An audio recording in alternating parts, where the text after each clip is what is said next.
El Museo de Historia Universitaria José María Morelos y Pavón, ubicado en el edificio histórico de Rectoría, ofrece exposiciones permanentes y temporales en las que se presentan objetos que forman parte del patrimonio cultural de la institución. Como su nombre lo indica, el museo da a conocer la historia de la Universidad Autónoma del Estado de México, desde su fundación como instituto literario en 1828 hasta el día de hoy.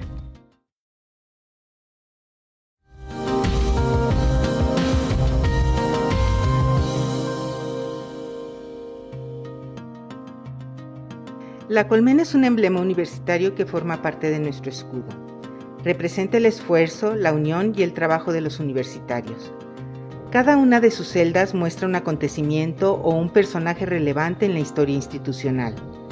El panal universitario es una síntesis de la exposición permanente de este museo identitario.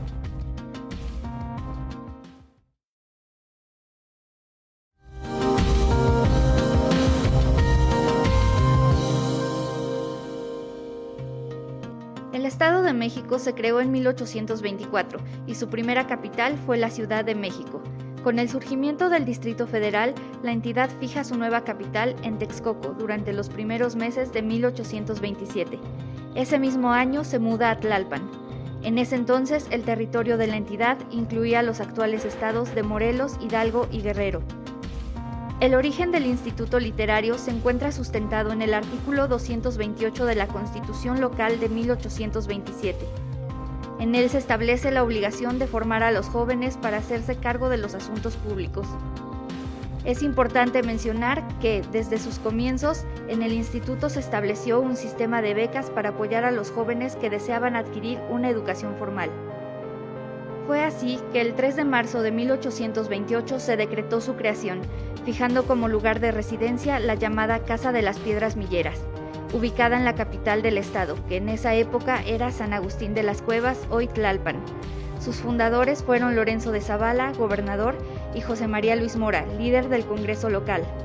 Cuando Toluca se convierte en capital del estado en 1830, el Instituto Literario se mudó a esta ciudad, ya que en su decreto de creación se estableció como su lugar de residencia donde estuviesen los poderes del estado. Sin embargo, por la falta de un espacio adecuado, inició labores hasta 1833 en el convento de la Merced. Más tarde, el gobierno estatal le asignó para su funcionamiento un edificio inconcluso conocido como el Beaterio. Durante la época del centralismo, que abarcó de 1835 a 1846, el instituto dejó de funcionar al igual que los institutos del resto del país. Fue el gobernador Francisco Modesto de Olaguibel quien decretó a instancias de Ignacio Ramírez la reanudación de los cursos, que se volvieron a abrir el 7 de junio de 1847. Durante la Guerra de Reforma, el plantel vivió precariamente, y unos años después, cuando los franceses invaden nuestro país, los alumnos tuvieron que abandonar nuevamente su residencia, ya que los soldados ocuparon el edificio del instituto como cuartel. La capital del estado se trasladó a la villa de Metepec y los alumnos fueron acogidos en el convento del Carmen. Una vez retiradas las tropas, el plantel recuperó su edificio. Esto no impidió el paso de grandes personajes por sus aulas, ya sea como maestros o como alumnos, lo que marca un periodo de esplendor en el terreno ideológico del instituto. Algunos de estos personajes fueron Ignacio Ramírez el Nigromante, Ignacio Manuel Altamirano, León Guzmán Montes de Oca, Juana Mateos, Felipe Berriozábal, Luis Coto y Maldonado y Felipe Santiago Gutiérrez, quienes compartieron sus conocimientos con los alumnos y fomentaron los ideales del liberalismo.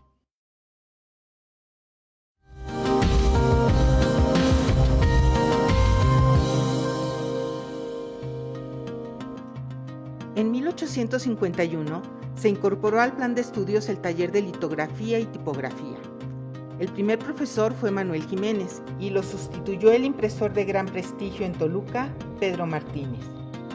Por tal motivo, el instituto pudo contar con una imprenta que le permitió reproducir programas de sus celebraciones, libros de texto, el boletín del Instituto Científico y Literario, la revista Juventud dirigida por Horacio Zúñiga y algunos trabajos encargados por las autoridades estatales. La posibilidad de editar sus propios textos permitió a los jóvenes alumnos y a sus profesores cierta libertad para plasmar sus ideas e inquietudes. En 1889, el gobernador del estado, don Vicente Villada, decidió que el taller se trasladara a la Escuela de Artes y Oficios para Varones, hoy ICATI, que permaneció abierta hasta mediados del siglo XX. Gestiones realizadas por nuestra universidad permitieron que la prensa retornara a su primera casa gracias a la donación hecha por el gobernador del estado en 2015.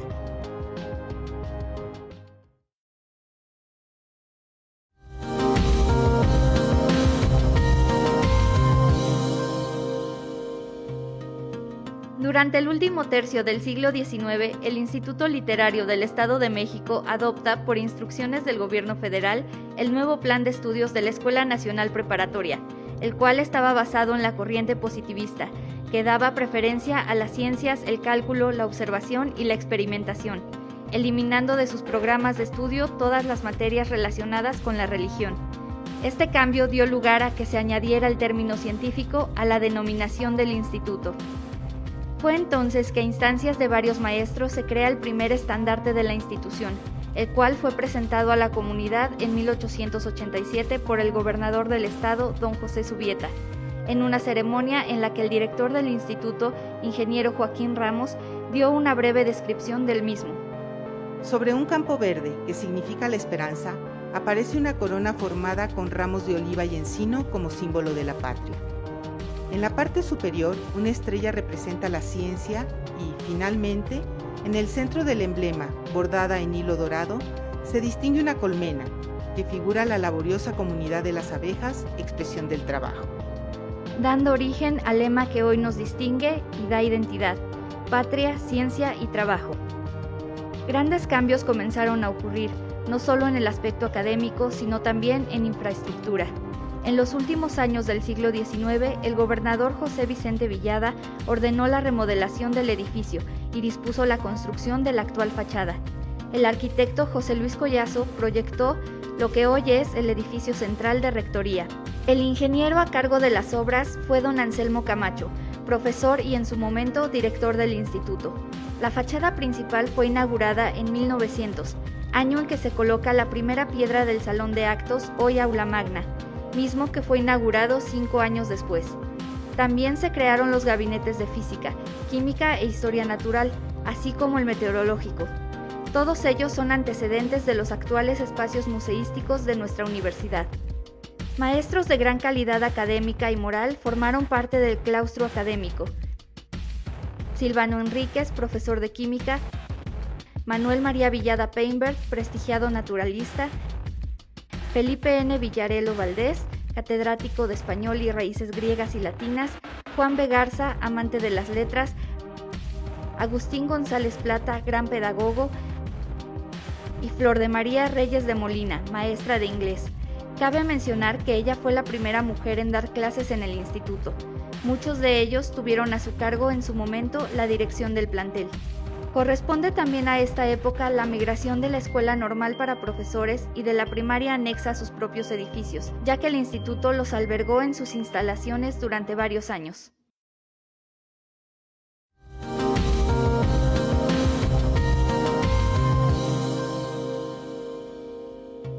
En esta sala encontramos un diorama en el cual se explica la situación económica y social que se tenía entre el alumnado del instituto a principios del siglo XX. Desde niños de 6 años que estudiaban las primeras letras, hasta jóvenes realizando sus estudios profesionales.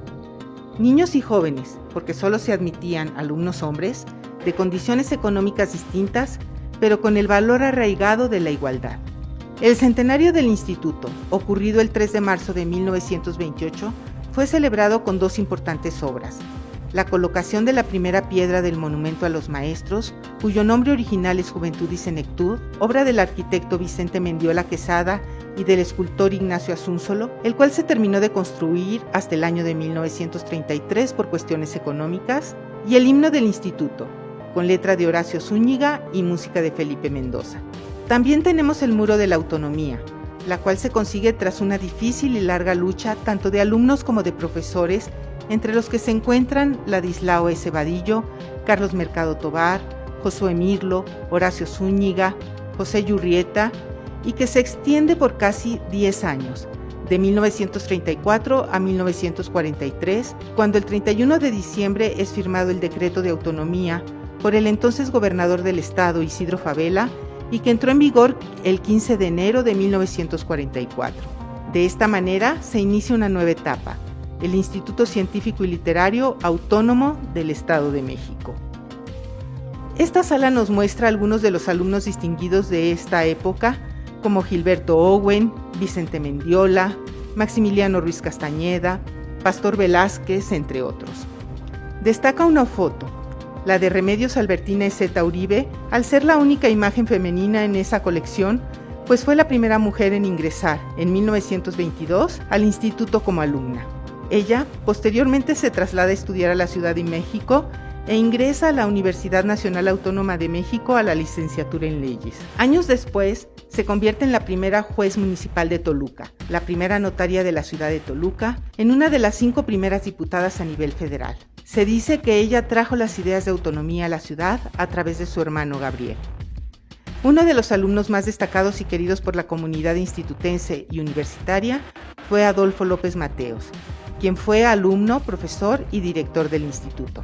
López Mateos ayudó a que el Instituto Científico y Literario sumara la palabra autónomo a su nombre y años después a su transformación en Universidad Autónoma del Estado de México, así como a su crecimiento.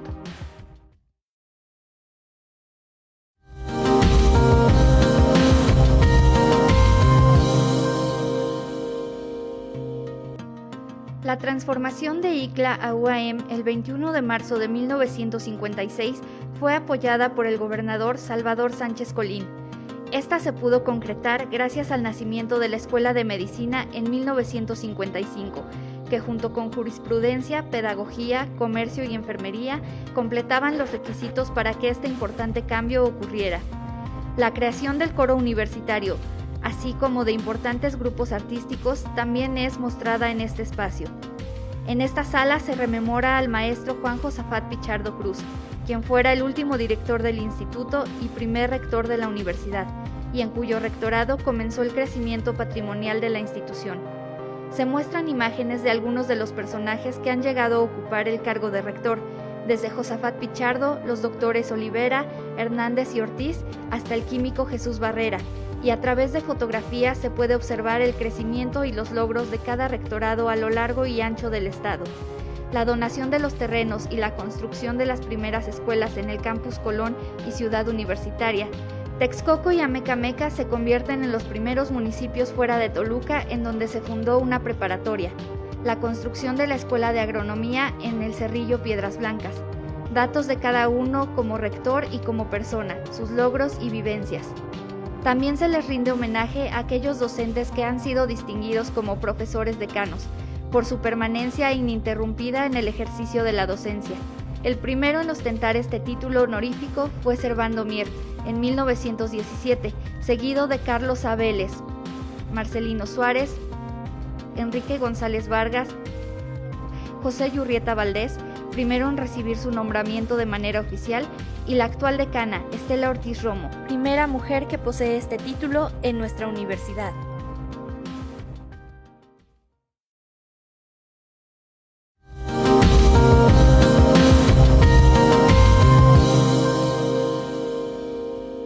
Este espacio da cuenta de las últimas décadas del siglo XX y el comienzo del siglo XXI, mediante fotografías digitales que muestran la evolución de la vida universitaria.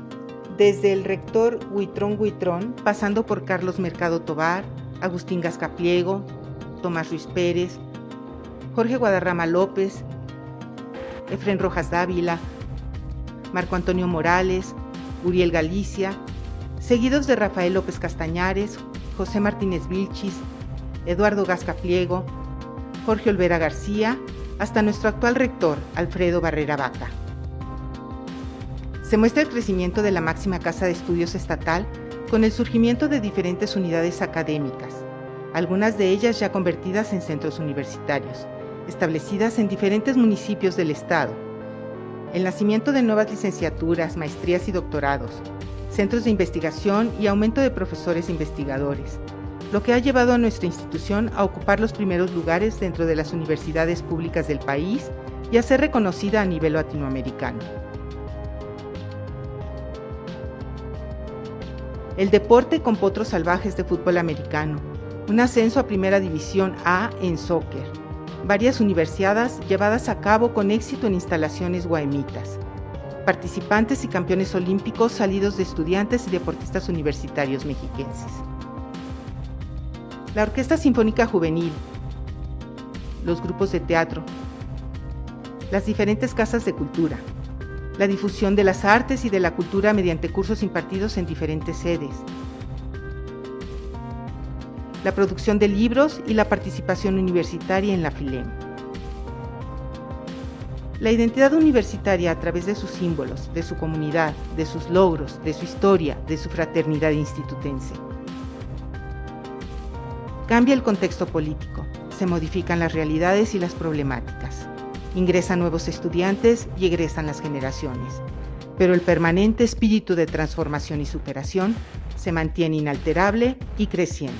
A casi 2 siglos de vida académica, nuestra institución continúa siendo capaz de renovarse día a día en todos los ámbitos de su competencia, y el Museo de Historia Universitaria sigue encargándose de registrar y difundir estos cambios históricos entre la propia comunidad y el público en general. Museo de Historia Universitaria José María Morelos y Pavón, Patio del Centenario, Edificio de Rectoría. Tu museo, tu historia.